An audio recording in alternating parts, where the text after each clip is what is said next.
Grief. Why is this happening to me? There are times of grief in our life when we ask ourselves, why is this happening to me? Is God punishing me for something I've done? Some wonder this after finding out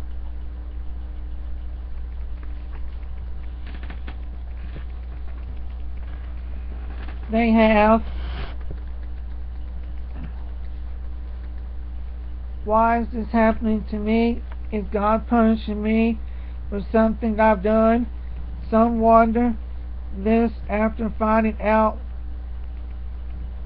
they have cancer. Others wonder this after the death of a child or another family member. God does correct His children in different ways. However, when this is the purpose, we will know it.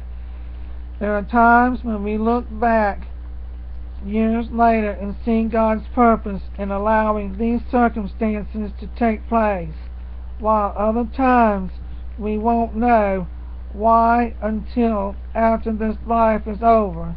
Grief is the one of the ways God uses to teach us important spiritual lessons. To the mother and father whose child has died, grief leads them to depend upon God for strength. God is our refuge and strength, a very present help in trouble. Psalms 46:1.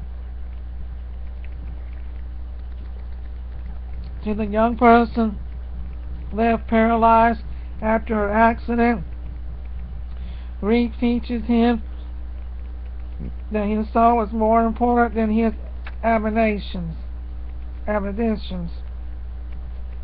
For what should it profit a man if he gain the whole world and lose his own soul? Mark 8:36. To those stricken with cancer and the elderly who suffer daily with pain, grief loses the hold of our affections on this world and prepares us for the world to come. Set your affection on things above, not on things on the earth. Colossians 3:2. If you are a child of God, Jesus has promised to go with you through your suffering. I will never leave thee nor forsake thee.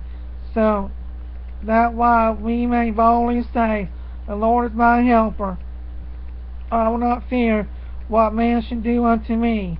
Hebrews 13:5 and 6. If you are a child of God, He has called you to be conformed to the image of His Son in identity with His suffering. It is a difficult lesson to learn, but we are to count it a privilege to do so. For unto you is given in behalf of Christ, not only to believe on Him, but also to suffer for Christ, but also to suffer for His sake. Philippians 1:29. That I may know Him and the power of His resurrection and the fellowship of His sufferings. Philippians 3:10. That I may know Him and the power of His resurrection and the fellowship of His sufferings. Are you a child of God? A physical birth did not make us one. We must be born again. But as many as receive Him, to them gave He power to become the sons of God, even to them that believe on His name, which were born not of blood, nor the will of the flesh, nor the will of man, but of God. John 1:12-13. Neither is there salvation in any other, for there is none other name under heaven given among men whereby we must be saved. Acts 4:12. Jesus suffered more than any of us could ever imagine when He died on the cross and shed His precious blood to cleanse us of sin. For unto us also, for Christ also once suffered for sins, the just for the unjust, that he might bring us to God, being put to death in the flesh, but quickened by the Spirit. 1 Peter 3:18. If you believe in your heart that Jesus died for you, was buried, and rose again from the dead, he will give you not only his Spirit to comfort you in grief, but also eternal life in heaven, where you will never sorrow again. Revelation 21:4.